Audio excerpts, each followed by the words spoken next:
by the name of Mike Rowe. Mike, how pleased are you that Wall Street Journal comes out with this story? Maybe and for sure. Yeah, a little. I'm not ready for the victory lap. The last surviving cameraman from Dirty Jobs has finally broken his silence. And what he said left everyone, from the producers to Mike Rowe himself, completely shaken. For years, fans thought the danger of the show was all about grime, guts, and extreme labor. But behind the camera was a darker truth that no one dared to discuss. This man risked his life capturing every treacherous moment, crawling through tunnels, facing toxic gases, and filming scenes that would make even Mike Rowe hesitate. But according to him, there were things Discovery Channel refused to air, scenes so disturbing that they ordered them destroyed. Now, after years of silence, the truth has surfaced, and it's not what you think. Before we dive in, hit that like button and subscribe, because what this cameraman revealed changes everything you thought you knew about Dirty Jobs forever. The man called himself Mark to protect what was left of his identity, but everyone in the old Dirty Jobs crew knew exactly who he was. For nearly a decade, he followed Mike Rowe into some of the most dangerous environments imaginable. Sewers filled with methane, crumbling oil rigs, and toxic waste pits where a single misstep could mean death. But when Mark finally sat down for his first public interview, his hands trembled and his voice cracked as he said, "What we filmed on Dirty Jobs wasn't always meant for TV." He revealed that during the early seasons, Discovery had ordered the crew to cut entire segments after unexplainable events occurred. These weren't typical production issues. They were incidents that defied logic. He recalled nights when cameras picked up whispering voices echoing through empty tunnels, and shots where shadows moved even when the crew stood perfectly still. According to Mark, the show's editors were told to wipe certain tapes immediately after viewing, claiming they could damage the brand. But instead of deleting everything, he began secretly backing up copies. "I couldn't shake the feeling that we were filming something more than dirty work," he said. "Sometimes, it felt like the ground itself was alive, watching us." His words carried a haunting weight. Over time, the crew began to notice strange patterns. Equipment malfunctioning only during specific shoots, batteries draining instantly, or unexplained static in their headsets whenever Mike stepped into an abandoned area. It got so bad that one of the sound techs refused to return after a night shoot at a slaughterhouse, claiming he saw something moving behind the carcasses after the lights went out. That episode never aired, and the footage mysteriously vanished from Discovery's archives. "We thought we were shooting a documentary," Mark whispered. "But looking back, I think we were being tested. Something wanted to be seen, and when we caught it on tape, the network made sure no one ever would." Mark said the moment that changed everything happened, deep beneath a coal mine in rural West Virginia. The crew had been filming a segment about the dangers of underground collapses, following Mike Rowe as he interviewed miners about the constant risk of cave-ins. The air was heavy with dust, and the only sounds were the hum of machinery and the distant clinking of pickaxes. But about 4 hours into filming, things took a turn no one could explain. As Mark adjusted his camera, his headset picked up faint whispers, voices responding to their conversation. Thinking it was interference, he switched channels, but the voices only grew louder. "They were calling our names," he said quietly. "They knew who we were." Then the lights began to flicker, one by one, until total darkness swallowed the tunnel. The miners froze, saying nothing. One of them, a veteran with 30 years underground, whispered, "We shouldn't be here. This is the old vein." Mark didn't understand until the man explained that the area had been sealed off decades ago after a fatal collapse killed 12 miners. Bodies never recovered. Just as Mike was about to call for a retreat, one of the lighting rigs exploded, sending a burst of sparks through the narrow tunnel. The shockwave knocked Mark off his feet, and when he lifted his camera again, the lens caught something impossible. A silhouette standing perfectly still at the far end of the shaft, glowing faintly through the haze. "We thought it was a miner," Mark said, "but it wasn't casting a shadow, and it didn't move even when the debris fell around it."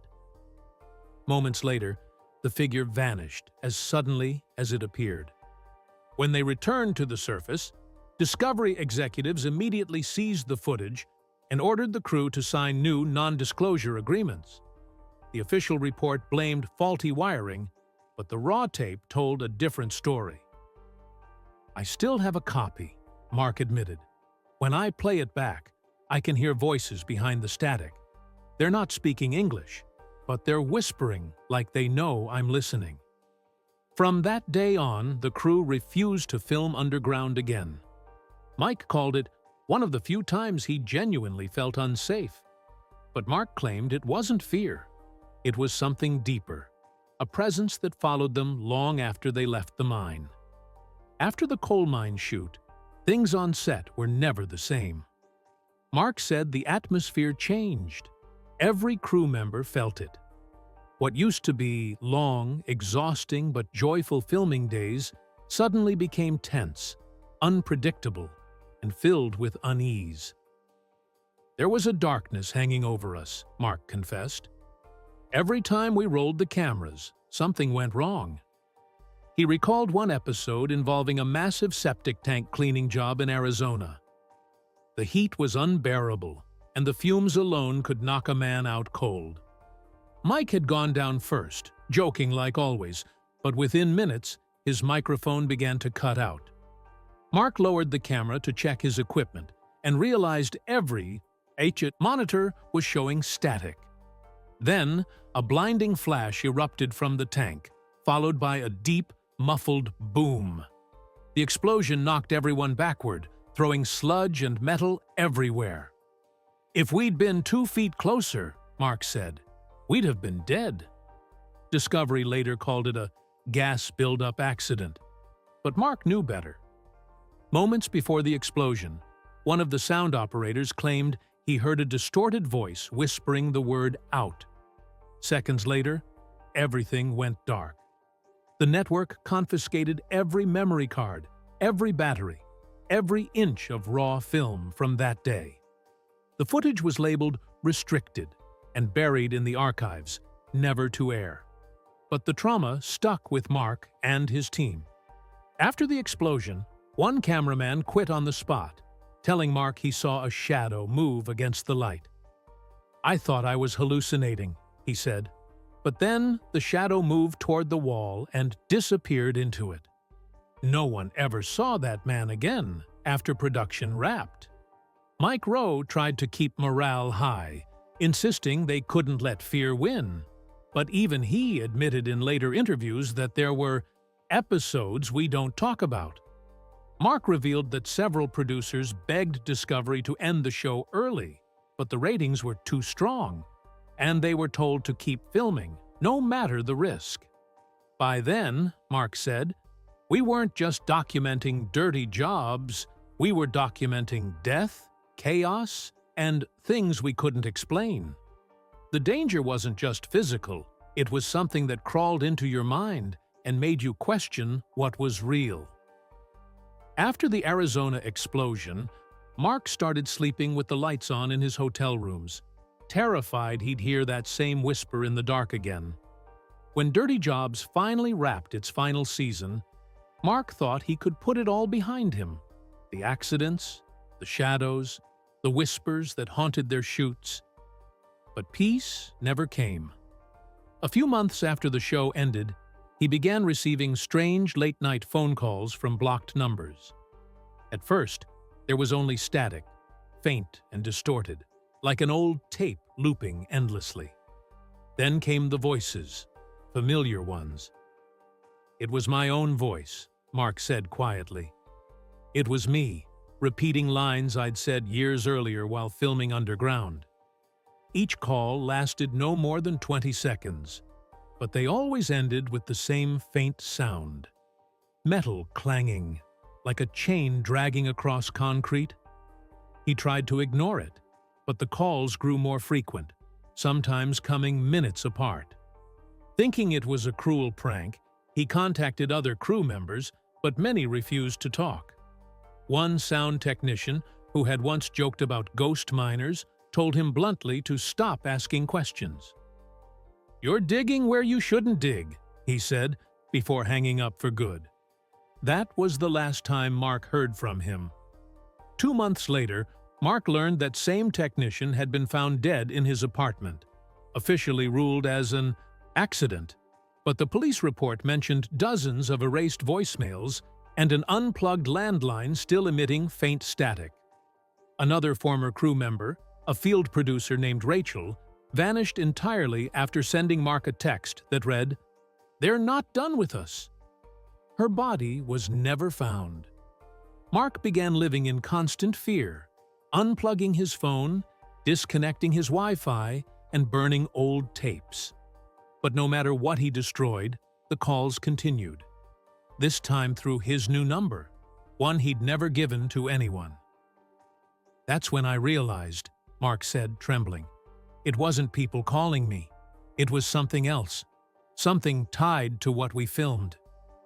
In one particularly chilling call, the distorted voice repeated his name, then whispered, "We're still here." Mark said it was the same voice he'd heard that day in the mine, echoing through the headset before the explosion. "I started to believe those places we filmed weren't just dirty," he said.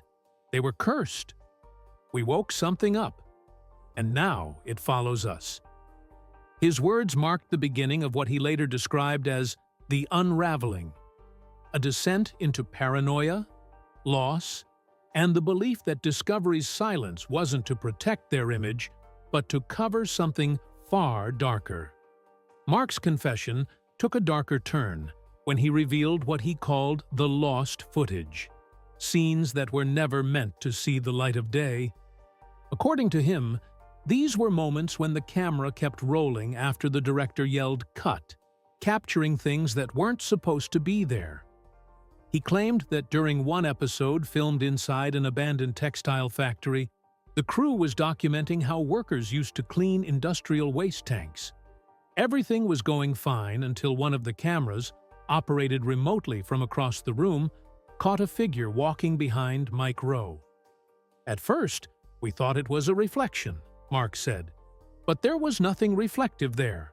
No glass, no mirror, no window."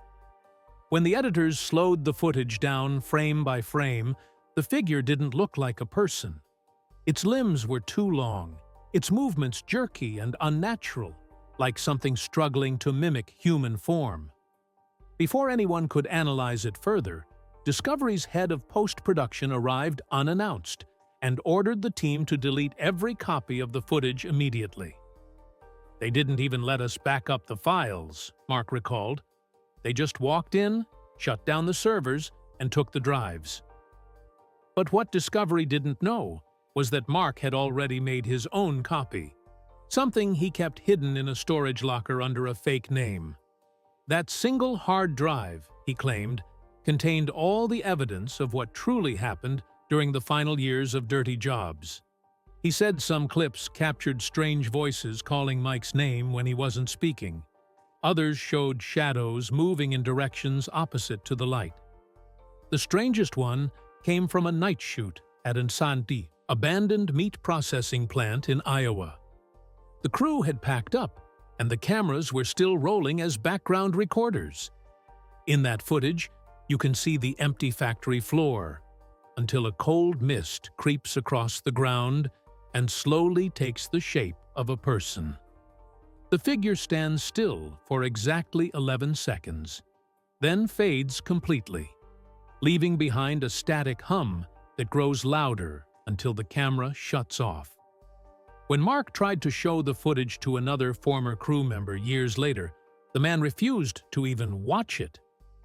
"We were told to let it die," he said. "You should too." But Mark couldn't. "It wasn't just a show," he said.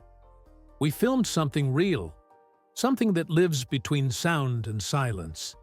Discovery buried it, but it's still out there." That's when he admitted something even more terrifying. The lost footage wasn't completely gone. "Someone else has it now," he whispered, "and they've started leaking it online."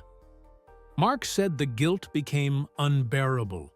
He couldn't sleep, couldn't eat, and everywhere he went, he felt like someone was watching him.